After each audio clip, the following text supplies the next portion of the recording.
आज भवनाथपुर प्रखंड के हाई स्कूल के प्रताल भवन में आहूत आदिवासी महासभा के प्रखंड चुनाव हेतु हम लोगों ने यहाँ इकट्ठा हुआ है। इससे पहले 22 तारीख को एक मीटिंग हम लोगों ने लिया था मकरी पंचायत में, जिसमें तैयारी समिति की गठन हुई थी। निर्णय लिया गया था कि 21 हमारे इस प्रखंड के 9 पंचायत से मुख्य सदस्य को ला करके और आज प्रखंड स्तरीय गठन करना था। लेकिन हम लोग थोड़ा ठोस आए हैं, शायद प्रचार बढ़िया नहीं हो पाया, चाहे हमारे लोग गरीबी की वजह से बाहर चले गए हैं, चाहे जो भी कारण रहा हो, आगे जैसा होगा निर्णय लिया जाएगा। सर्वप्रथम मैं सभी को अब्बा बिरसा मुंडा के सिर चरणों में नमन करते हुए आप सभी को खातियानी जोहार करती हूँ।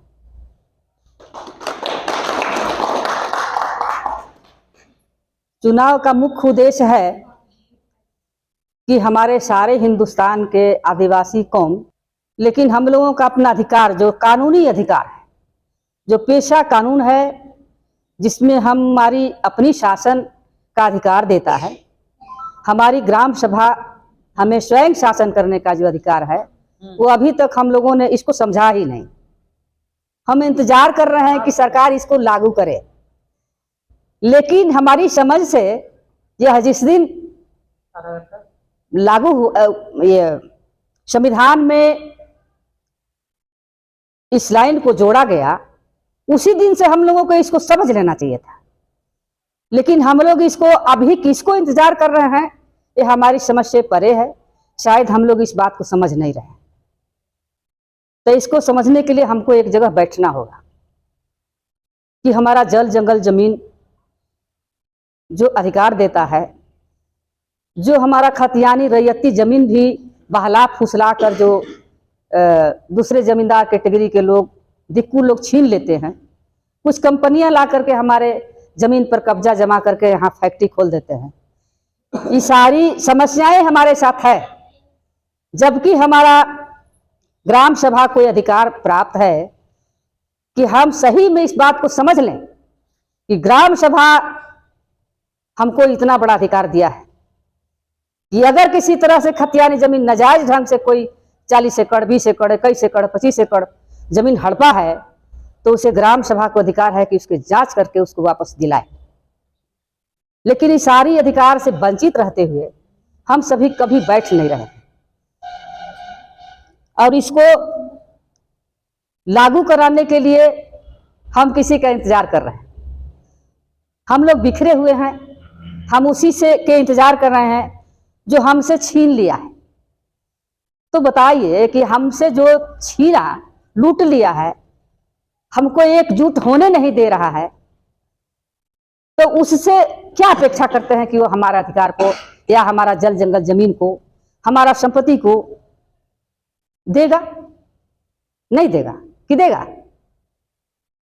अगर किसी के पास, बाबू साहेब के पास, यादव जी के पास, बनिया महाजन के पास हमारा जमीन गिरवी रख दिया गया, उसे वो माल बनवा करके हमसे लड़ रहा है और उसी के पास उसकी मजबूती के लिए हम लोग जाएं, तो वह हमको नहीं लगता है कि देगा। इसके लिए ग्राम सभा को 5वीं अनुसूची को लागू करवाने के लिए हम लोग बेचैन हैं कि हम सब बैठकर विचार करें।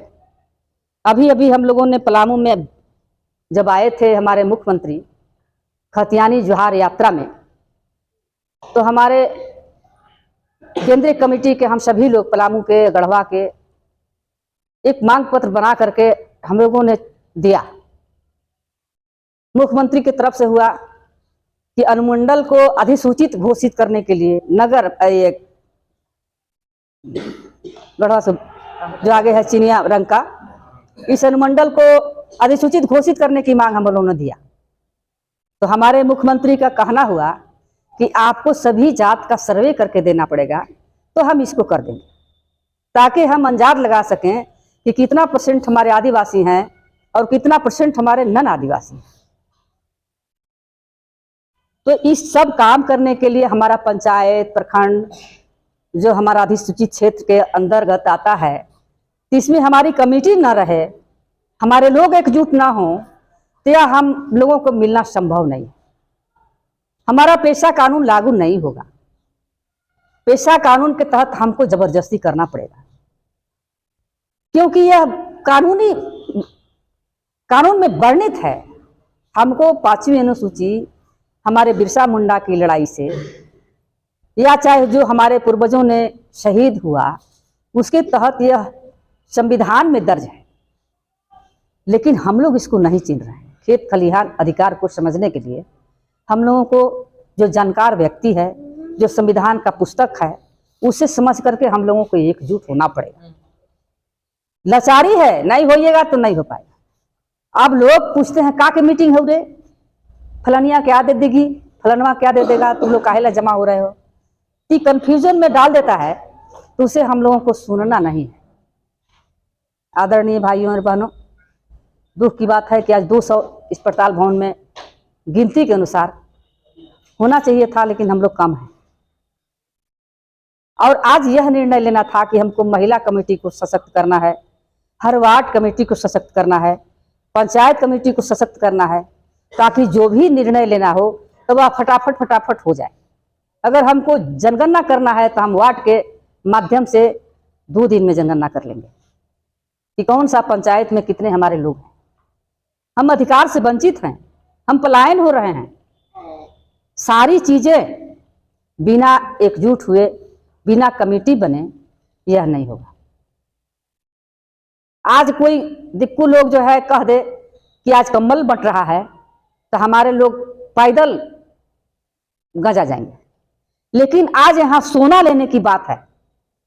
आज इस बैठक में हमारा सोना कहाँ है, हमारा चांदी कहाँ है ना, और हमारे लोग लूट रहे हैं। यह माने कीमती, इससे कीमती हम समझते हैं कि हमारे लोग समझ रहे हैं कि कंबल है। सोना चांदी से भी कंबल है। कितना बड़ा अज्ञानता है, कितना बड़ा भूल भुलैया है। कैसे होगा, बड़ा दुख लगता है। मैं थोड़ा कड़ा बोल देती हूँ, लेकिन नाजायज नहीं बोलती। हमारे अंदर दुख है, दर्द है। हम बुलाकर आपको कंबल नहीं दे सकती, लेकिन यह जरूर कहूँगी कि आपका हीरा लुटा रहा है, आपका कोयला लुटा रहा है, आपका अधिकार से वंचित हैं, आपका जंगल कट गया और आप ही पर आरोप लगता है। तो ये सारी संपत्ति को जो आपके लिए है, अभी अभी आपकी सरकार है, द्रौपदी मुर्मू हमारी आदिवासी नेत्री अभी बहुत सर्वोच्च कुर्सी पर बैठी हुई, वो भी हमको इशारा कर रही हैं। हालांकि उनके बात पर भरोसा हम लोगों को नहीं है, क्योंकि हम लोगों को ठगने के लिए जिसके माध्यम से कुर्सी पर हैं वह बुलवा रहा होगा। आज बीजेपी बुलवा रहा होगा ताकि अगला कुर्सी भी हमको मिल जाए। लेकिन वो बोल तो बहुत अच्छी बात बोल रही हैं, उनके हाथ में है, वो हमारी पेशा कानून को लागू करवा सकती हैं। हम भटके हुए को राह बता रही हैं, लेकिन राह पर हम लोग चलने के लिए तैयार नहीं है। कैसे होगा, विचार कीजिए। विचारणीय शब्द है। और हमारा देखिए 73 वर्ष उम्र हो गया। 17 वर्ष से लेकर आज 73 वर्ष की सफर में मैं सिर्फ कहती आ रही हूँ, लेकिन आप लोग सुन नहीं रहे हैं। फिर मुड़ करके हमको अपने बाल बच्चे को देखना पड़ता है। आज के डेट में कबूतरी देवी अपना परिवार को संभाल ली है, वे लोगों को समझाना नहीं है। हम लोगों के बेटा बेटी परिवार सजन हो गया, बोल रहा है कि माता जी आपको अब घर में आराम करना चाहिए। लेकिन मैं बोलती हूँ मेरा एक तुम बेटा बेटी नहीं। समाज में अनेक बेटा बेटी हैं जो हमारे दुखी हैं। शायद हमारे दो अंतिम समय में भी दो शब्द उन लोगों के हाथ में आ जाए तो मुझे करने दो। यही अपेक्षा है, यही आशा है कि हम लोगों को बिना एकजुट हुए पेशा कानून लागू नहीं हो सकता। हम किसी से कम नहीं हैं। हमारी दर्शन सर्वश्रेष्ठ है। हम प्राकृतिक पूजक हैं। हम हिंदू धर्म को नहीं मानते हैं जो ढकोसला करता है, जो देवों के कब्जे में रखा है। हम आदिवासियों का देव माता धरती हैं, जिन पर कर्म कुकर्म करने वालों को हम लोग नहीं रोकते। माँ से प्रार्थना करते हैं, इंसाफ आपके हाथ में है माँ। सूर्य भगवान हमारे आराध्य हैं। सूर्य भगवान जो हमारे आराध्य हैं, किसी भी छोट बड़ कीड़ा मकोड़ा ऊंच नीच को भेदभाव नहीं रखा। ऐसे पूजनीय आदरणीय देवों के हम लोग वंशज हैं, भक्त हैं। उसके नीचे कोई दर्शन है तो कर्म से भगवान नाम पड़ता है। हमारे भगवान बिरसा अब्बा, धरती अब्बा बिरसा मुंडा हैं। इनकी गुणगान नहीं करके एक राजा के बेटा राम, जिन्होंने हमारे पूर्वजों को मारा, किसको मारा? ऋषि तपस्या कर रहे थे, शंभु ऋषि को वध किए। ऐसे ऐसे ऐसे जो कुकर्म करने वाला राजा है, राजा का बेटा है, उसको हम लोग थपड़ी पीट करके और राम राम करते हैं। लेकिन बिरसा मुंडा जो हमें लड़ करके अधिकार दिया, जयपाल सिंह मुंडा हमारे अभी जिंदा हैं, शिबू सोरेन जो महाजनों से लड़ करके, और आज हम लोगों ने यहाँ से इस भारत माँ को आजाद करने के लिए बहुत सारी कुर्बानियाँ दी। उसे हम नहीं कहते हैं कि हमारे भगवान हैं। कितना दुख है, समझ के बिना हम लोग जानते नहीं हैं कि हमारे नीलांबर पीतांबर क्यों शहीद हुए, शेख भिखारी क्यों शहीद हुए, कैसे मारे गए।